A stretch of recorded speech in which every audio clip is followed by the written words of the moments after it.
আল্লাহ তাআলা বলেন ওয়ামিনাল লাইলি ফাতাহাজ্জাদ বিহি নাফিলাতাল লাকা আসা আইয়াবআসাকা রাব্বুকা মাকামান মাহমুদা। নবী হে, রাতের কিছু অংশে আপনি তাহাজ্জুদের সালাত পড়ুন, এটা আপনার জন্য অতিরিক্ত একটা ফরজ। এটা বিশ্বনবী সাল্লাল্লাহু আলাইহি ওয়াসাল্লামের জন্য ফরজ ছিল, অতিরিক্ত ফরজ, নাফিলাতান লাক। এবং আসা আইয়াবআসাকা রাব্বুকা মাকামান মাহমুদা, আশা করা যায় এর কারণে আল্লাহ তাআলা আপনাকে মাকামে মাহমুদে উত্তীর্ণ করবেন। মাকামে মাহমুদ হচ্ছে এমন একটা স্পেশাল জায়গা, একটা মাকাম, যেই জায়গায় দাঁড়িয়ে বিষ্ণু ইসলাম আমাদের জন্য সুপারিশ করবেন। মাকামে মাহমুদে দাঁড়িয়ে বিষ্ণু ইসলাম আমাদের জন্য সুপারিশ করবেন। তাই আমরাও যারা তাহাজ্জুদের সালাত আদায় করবো, আমাদেরকে এরকম মাকামে মাহমুদ মানে সুউচ্চ মর্যাদার আসনে আল্লাহ তাআলা নিয়ে যাবেন। যারাই তাহাজ্জুদ পড়ে তাদের মর্যাদা বাড়িয়ে দেয় কে? এই নামাজটাকে আল্লাহ এত পছন্দ করেন কেন? এর কারণ এটা এমন সময় পড়া হয় যে সময় দুনিয়ার সবাই ঘুমায়। দুনিয়ার সবাই কি করে? নিঝুম নিস্তব্ধ রাত, আপনি উঠে ওযু করে নামাজ পড়তেছেন, তখন আপনি ঘুমান না, আপনি তখন আল্লাহর রঙে রঙিন হতে চান, কারণ আল্লাহও ঘুমায় না। সুবহানাল্লাহ পড়েন। আল্লাহ বলে লা তাখুযুহু সিনাতু ওয়ালা নাওম, never the sleep not the slumber overtakes me. আমি আল্লাহর ঘুম তো আসে না, ঘুমের আগে যে তন্দ্রা আসে ওইটাও আসে না। আরবিতে স্বাভাবিক ঘুমকে বলে নাওম। আওয়াজ করে বলেন তো, ঘুমের আরবি কি? নাওম। আর ঘুমের আগে যে একটা ডোজি ডোজি ভাব আসে, ঝিমুনি আসে, এটাকে বলে সিনা। এটার কি বলে?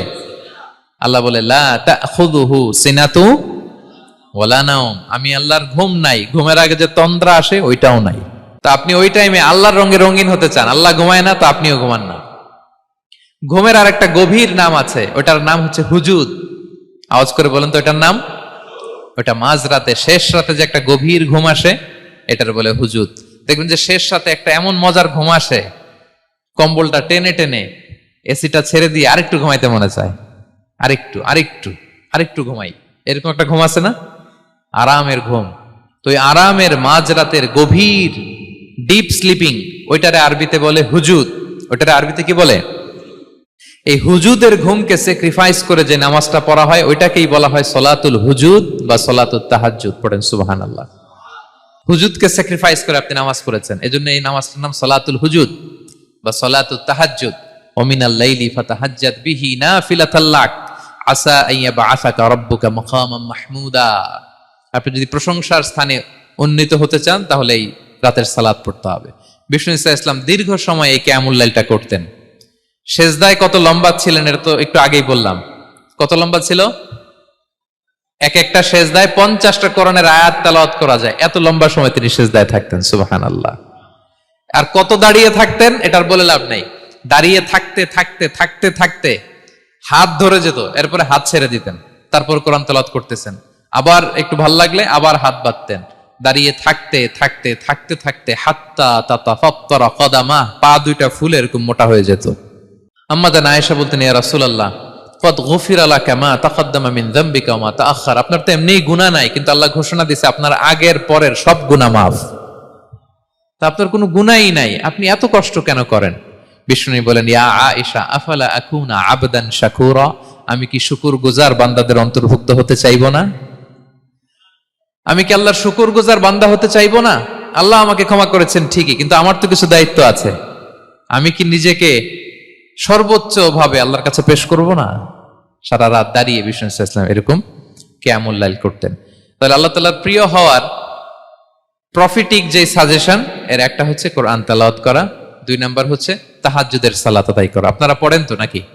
পড়বেন প্রিয় ভাইরা। যদি নিজের সম্মানকে আল্লাহর কাছে উচ্চে তুলে ধরতে চান, যদি বিষ্ণু ইসলামের সুপারিশ চান, যদি আল্লাহ তাআলার প্রিয় ভাজন হতে চান, তাহলে তাহাজ্জুদ ইজ কম্পালসরি।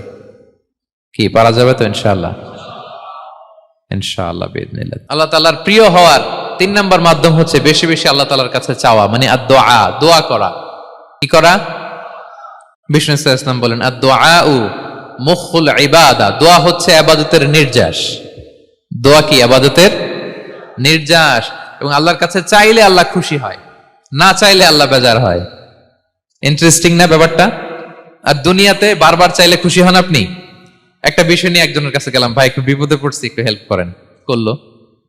এর পরের সপ্তাহে আবার গেলাম, ভাই আমার তো একটু সমস্যা, টাকা পয়সার, একটু হেল্প করেন। মুখ লজ্জায় ধরেন, আবারও করলো। এর পরের সপ্তাহে আবার গেলাম, ভাই বিপদে পড়ছি, একটু হেল্প করেন। এবার কেমন লাগবে বলেন তো? আচ্ছা গেল, এরপরের সপ্তাহে আবার, এবার কি করবে? দৌড়ানি দিবে লাঠি লয়া, ঠিক কিনা বলেন? তুমি মামুর বাড়ির আবদার পাইছো না, প্রতি সপ্তাহে সপ্তাহে বিপদে পড়ছি। তার মানে এই দুনিয়ার হাইসিয়াত হচ্ছে বারবার কারো কাছে কোনো ইস্যু নিয়ে যাওয়া যায় না, বারবার কোনো ব্যাপার নিয়ে কারো কাছে চাওয়া যায় না। চাইলে সে রাগ করে, অখুশি হয়, কিন্তু আল্লাহর কাছে এটা বিপরীত। বিষ্ণু বলেন, ইন্নাহু মান লাম ইয়াসআলিল্লাহা ইয়াগদাব আলাই, যে আল্লাহর কাছে বারবার বারবার চায় না, আল্লাহ তার উপর রাগান্বিত হয়ে যায়। আর বারবার বারবার বারবার তার কাছে চাইলে আল্লাহ তাআলা তার প্রতি খুশি হয়ে যায়। এজন্য আল্লাহ তাআলার কাছে চাইতে হবে প্রিয় ভাইয়েরা, চাইতে হবে, বিনয়ের সাথে চাইতে হবে, চোখের পানি ছেড়ে চাইতে হবে।